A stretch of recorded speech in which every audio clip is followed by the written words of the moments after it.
একটা কথা আপনাদেরকে বলে রেখে যাই এবং বলে রাখি, সেটা হচ্ছে এই রমজান মাসে, রমজানের আজকে প্রথম দিন 2 মার্চ 2025, সেদিন বলে রাখছি যে বাংলাদেশে এই রমজান চলতে হচ্ছে এবং রমজানের প্রথম 2 সপ্তাহে বাংলাদেশের রাজনৈতিক দলগুলো যদি তাদের মধ্যে সমঝোতায় না আসে এবং সেখানে মূল ভূমিকা বাংলাদেশ জাতীয়তাবাদী দল বিএনপি এবং বাংলাদেশ জামাতে ইসলামী, তারা যদি মূল সমঝোতায় না আসে, এবং আমি আওয়ামী লীগকে উড়িয়ে দিচ্ছি না, কারণ শত বিচারে শেষ বিচারেও আওয়ামী লীগ এখন বাংলাদেশের নিষিদ্ধ দল না, তার একটা বড় সাপোর্টার গ্রুপ আছে।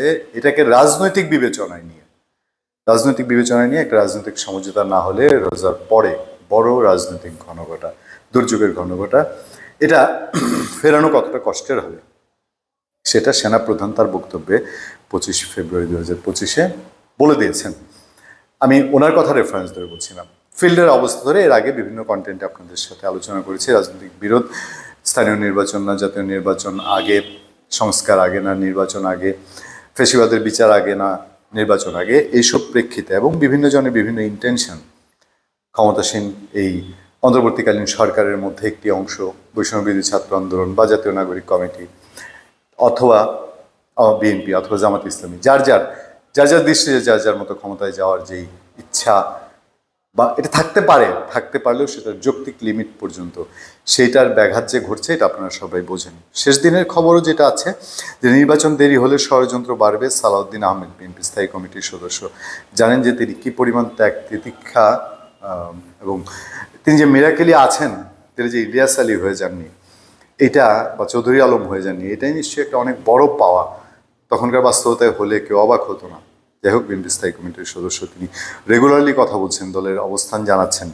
ডিসেম্বরের মধ্যে নির্বাচনের জন্য দৃশ্যমান উদ্যোগ নিতে হবে, কারণ নির্বাচন দেরি হলে ষড়যন্ত্র বাড়বে বলে মন্তব্য করেছেন বাংলাদেশ জাতীয়তাবাদী স্থায়ী কমিটির সদস্য সালাউদ্দিন আহমেদ।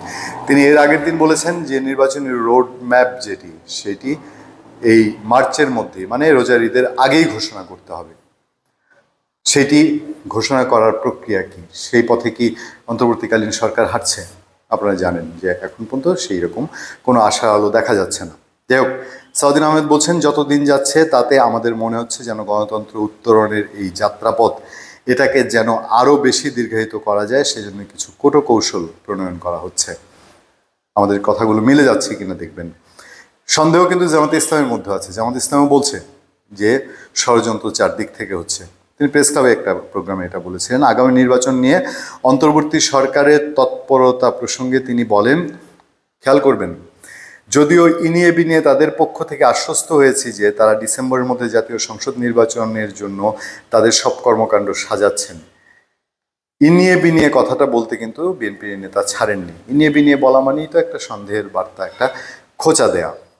কিন্তু সেই কর্মকাণ্ডগুলো প্রকাশিত নয়, সেই উদ্যোগগুলো জনসমক্ষে প্রকাশিত, দৃশ্যমান হতে হবে, যেন আমরা আসলেই সেদিকে, নির্বাচনের দিকে যাচ্ছি কিনা। যেটা শুরুতে আগেই বলছিলাম আপনাদেরকে, যে সরকার কতটা রোড ম্যাপের দিকে যাচ্ছে। বিএনপির নেতা বলেন, নির্বাচন যত দীর্ঘায়িত হবে, গণতন্ত্র উন্নয়নের যাত্রাপথ তত দীর্ঘায়িত হবে এবং স্থিরতা বাড়বে। একই কথা বিএনপির মহাসচিব মির্জা ফখরুল ইসলাম আলমগীর বলছেন, একই কথা বিএনপির ভারপ্রাপ্ত চেয়ারম্যান তারেক রহমান বলছেন। এতে বিভিন্ন রকম অস্থির অবস্থা সৃষ্টির সুযোগ নেবে স্বৈরাচার ও তার দোসররা। এই সময়টা যাতে দীর্ঘায়িত না হয়, সেটি হচ্ছে আমাদের প্রস্তাব। ওনারা স্বৈরাচার এবং তার দোসররা বলছেন, কিন্তু দেশের ভেতরে যারা আছেন তাদের মধ্যেও মারামারি কাটাকাটিতে এই সুযোগ যে কেউ নেবে। যার শক্তি বেশি, সে, বা সবাই মনে করে যার শক্তি তার কার কাছে বেশি, সে তখন সেই শক্তি দিয়ে অন্যের উপরে চড়াও হওয়ার চেষ্টা করবে, বলছেন সালাউদ্দিন আহমেদ। যেসব প্রস্তাব নির্বাচনের জন্য আমাদের আগে বাস্তবায়ন করা দরকার, সেটার উপর একটা জাতীয় ঐক্যমত্য সৃষ্টি হবে এবং সেটা আমরা আগে বাস্তবায়ন করব। সরকার একই সঙ্গে যেন নির্বাচনের প্রস্তুতি রোডম্যাপ প্রদান করে। এর আগের দিন আমরা বলেছি, জামাতে ইসলামী এবং বিএনপি, এই 2 দলের মধ্যে সমঝোতা আগে হতে হবে। এই 2 দলের মধ্যে সমঝোতা হলে এই যে জাতীয় ঐক্যমত্যের, আমার ধারণা 80-85% ভিত রচনা হয়ে যাবে।